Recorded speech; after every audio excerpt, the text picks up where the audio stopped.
azkenean Aldezarra auzo berezi da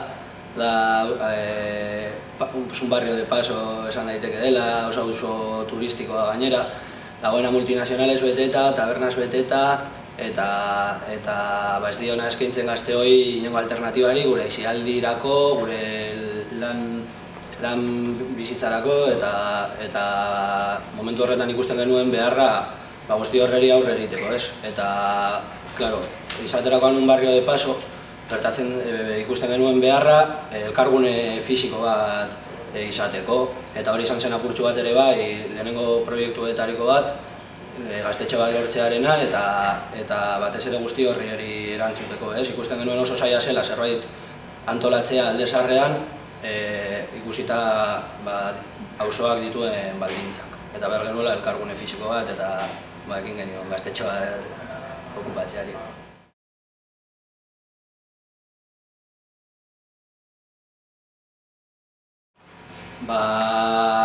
Bai, kolpe handi bat izan zen gaztetxea desalojatzearena.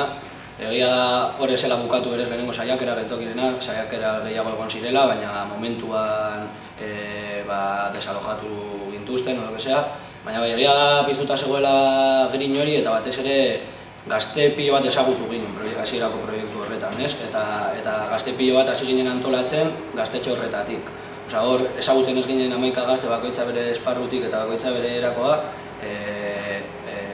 batu ginen eta gaztetxearen beharra oso argi ikusi genuen. Orduan hori jakin genion bideari eta justo geltoki lehenengo gaztetxe horren parean zegoen beste pisu bat oso handia eta esan genuen, igual saiatuko gara aurreko etxe honetan, gainera gure referentzia fisikoa ondoan zegoenez eta komunikabideetan eta auzoan eta auzokideen artean zabalduta zegoenez gaztetxearen grin hori, ezin genuen denborarik galdu eta handik itxira okupatu genuen zazpikatu bi gaztetxe.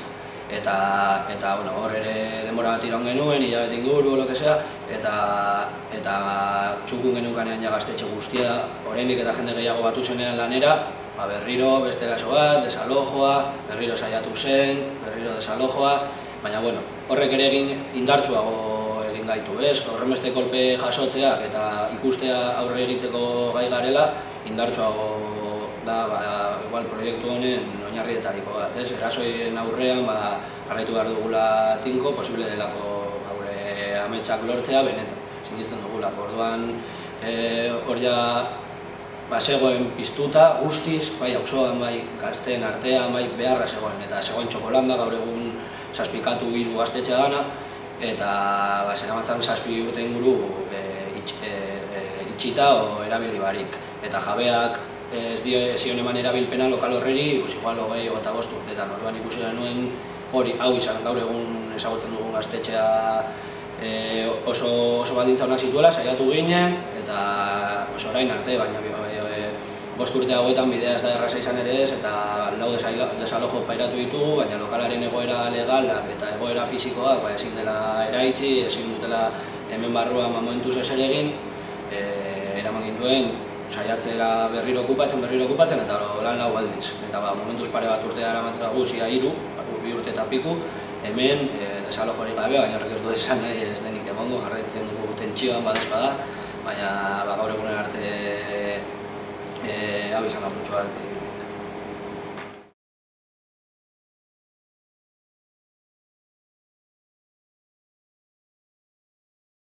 Bai, egia da, apur bat kanta berezia edo lan gelditu dela. Apur bat, historia hasi zen duela urte bete inguru, esan genuen, jada urren urterako gaztetxeko kanta egin behar dugu, eta baloratu genituen guk egitea edo norbaitek egitea, esan genuen, nori izan daiteke eta hasieratik pentsatu honen Txiarren semea. Txiarren semeak planteatu genien, oso jende hurbila delako guretzako, azkenean lagunak dira, pila bat aldiz dut hemen, eta ikusten genuen taldea proposa zela egiteko. Hora hasi zen apurtxu bat historia, Txiarren semeak egingo zuen kanta.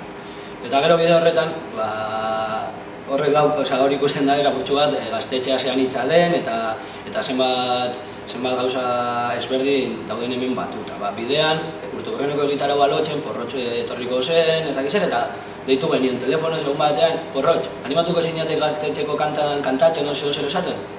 Bega, ez dakiz ere, eta joan zen estudiora, Itxarren Semeakekoak grabatu zutenean, azkenean gu porrotxekarriko nuen gaztetxera, umeentzako, auzoko umeentzako, Itxarren Semea jende gazteagoarentzako da, apur bat heltzeko ere bai jende gehiago hori, ez? Eta porrotxa animatu zen joan zen estudiora, eta ditu zuen, pirritxe etorriko da ere bai, ez dakiz zer?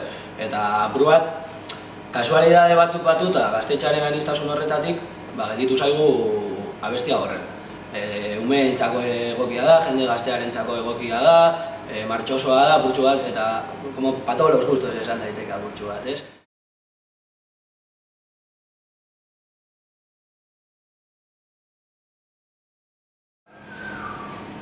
Gaztetxaren urte horren urtarrilaren 13an da, horaz genuen gure ospakizuna porrotxekin eta faritxo bat egin genuen hemen, umeekin eta gurasoekin eta gaztetxoko kideekin, baina orain dator benetan ospakizuna jende guztiarentzako, ez? Atzo hasi ginen, lehenengo eguna zen, gu bai oso urduri genden guztiak, ez genekin zer gertatuko zen, eta oso positiboa izan zen. Guretzako ilusionagarria, motibantea, mundu guztia oso pozik gelditu zen, pioa jende gaztetxa sekula ez dugu horrenbeste bete, eta taldeek, bai poesia resitalia eta bai esnebeltzakoak, kriston ikuskizuna eman zuten hemen, jende guztia irten zen superposik, bai gaztetxeko kideak eta bai ikuskizuna gozatzera etorri zirenak.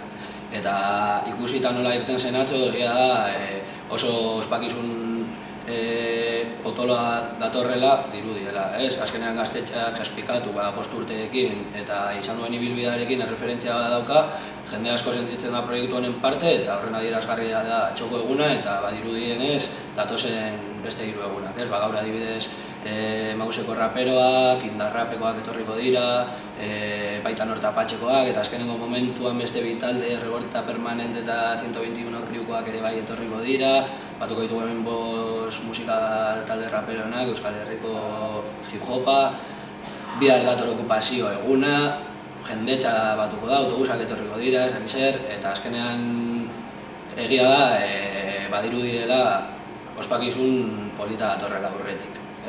Bihar Itxarren Semeak kontzertua daukagu hemen, kantaren aurkezpena, eta gero igandea apur bat auzoko jendearentzako da, eta eringo dugu goiza mertxo saio bat Andoni Gainarekin, Jon Maiarekin, Igor Elortzarekin, Oiana Bartra, Sustraiko Lina,